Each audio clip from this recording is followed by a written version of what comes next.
Hi everybody, James Escarcega along with Fred Robledo here. It's week 9, and for our can you believe it, we've come to this point of the season. Couple of 2-minute drills this week, and this is a big one, Fred. It's Alemany at Bishop Amat. And let's go for the breaking news, Fred. Yeah, I mean, Bishop Amat is 4-0. Yeah, 4-0 in the mission after starting 0-4. I mean, everything's coming to fruition. You know, I said at the beginning of the year, 7-3, 6-4, and I didn't. You know, when they were 0-4, who thought that was even possible?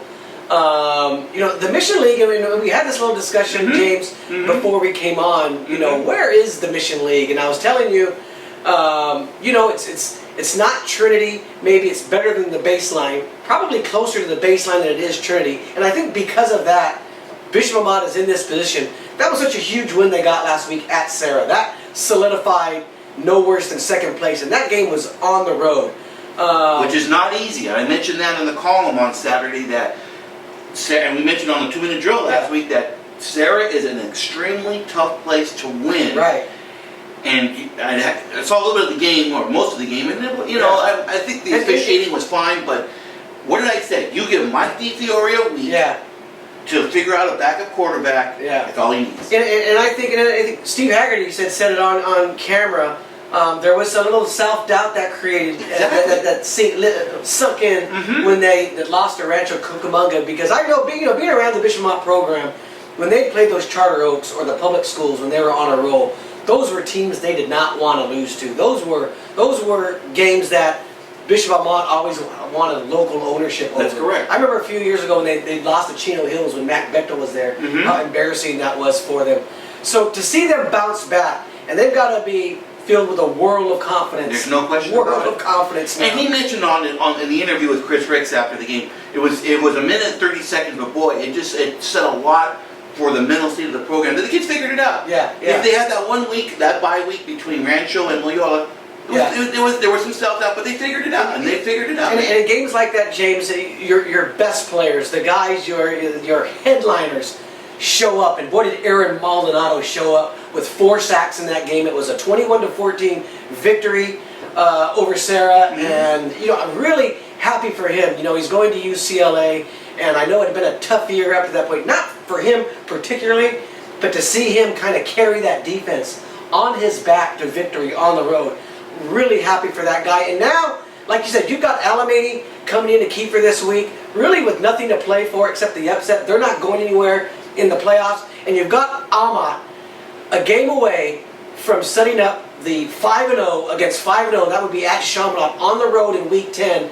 That's going to be another game for us to discuss next week. But I like them in this spot at home, feeling good. A lot of times, James, these are trap games, and you're nervous about them as a coaching staff because you're saying, you know, it's easy to look ahead. But I don't think, with everything that Bishop Amat has gone through this year, they're going to be looking ahead. They want a chance to go into this game undefeated. Look, it really doesn't matter if they win or lose this game, because you would go into Chaminade even if they lose with a chance if you beat them, you tie for the league record and you go as the #1 anyway. That's correct. So, because they'd already beaten Sarah, that would have been huge. Know, so, but they want to win this game. They want to be 5-4. They want a chance to be 6-4 going into the playoffs. There's no question about it. There's a couple things we want to really mention here real fast when it comes to. Yeah, okay, we understand that Bishop Amat is, you know, this is not, I would say, a trap game, but there's really not a whole lot at stake for, you know, for Alemany, for instance. They're not going to make the playoffs. And we're going to, and we'll show it later on when we clear out our notebooks from this week, Fred. But as you mentioned, you want to have the momentum going. This is kind of like in the NFL, that game before you get to the playoffs, where you play your starters, you not play your. This is something very similar. But just listening to Steve Haggerty on Friday, he has that team dialed in on the next game. We're concerned about the next game.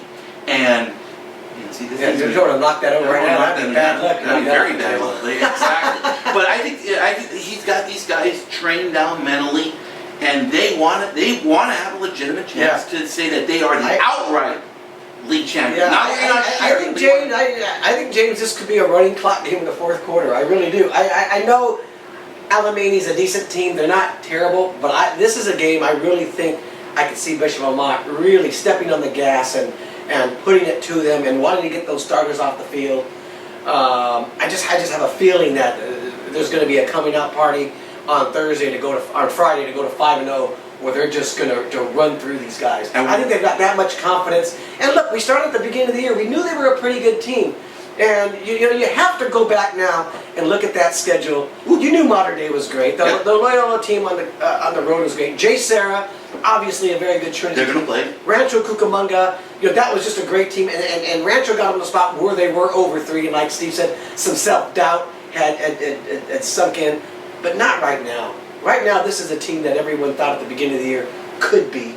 And I do think they're going to blow out Alemany on Friday and get to that game against Chaminade. And look, 3-4 weeks ago, I say 0 chance against Chaminade. I'm not thinking that now. No, as great as Chaminade is, I really think the way that Amat is playing defense, they're going to have a shot in that game when they get there. We want to talk about 2 things real fast. One, another telling comment that I think Haggerty told Chris Ricks was, had that Sarah game been played 4 weeks earlier, he doesn't think that team would have won that game. Yeah. So now you've got 4 weeks. There's a well, they got more people healthy too. The quarterback situation wasn't settled back then. I mean, it is now.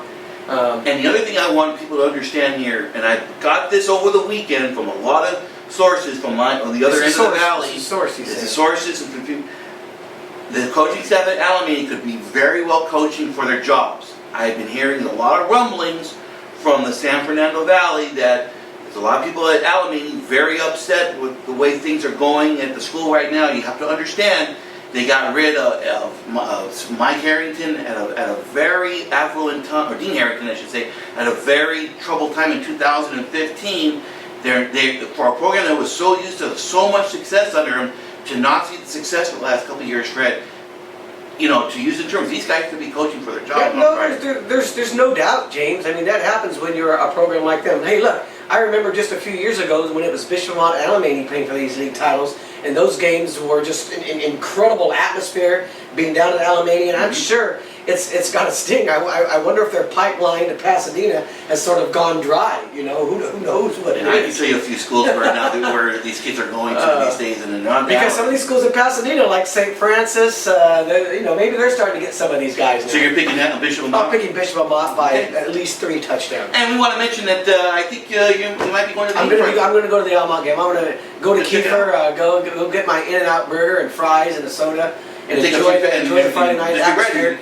I've heard the Friday night atmosphere had been a little down. I wonder if that's going to change now that the whole season has changed. I mean, I can understand it being a little down early on when you're 0-4, the excitement's not there. But I would imagine on Friday, this being the home finale, that it's going to be pretty exciting. And I wonder if Bishop Amat, again, you go to that Week 10, James, you're playing for a home game in the first round of the playoffs too. That's what you're playing for. And Kiefer's a place you want to be when you're playing a football game in the playoffs. So we're going to do a video here, on one of our videos today about what the playoff situation is going to look like. But one of the things that Fred and I are going to do, we're going to continually update you throughout the night on Friday and on Saturday as to the playoff situation, what's going on. So make sure you're following Fred on Twitter as well as myself and the rest of the staff here on our social media accounts. Friday night, it is Alemany versus Bishop Amat over at Kiefer. We hope to see you there, everybody. Thank you.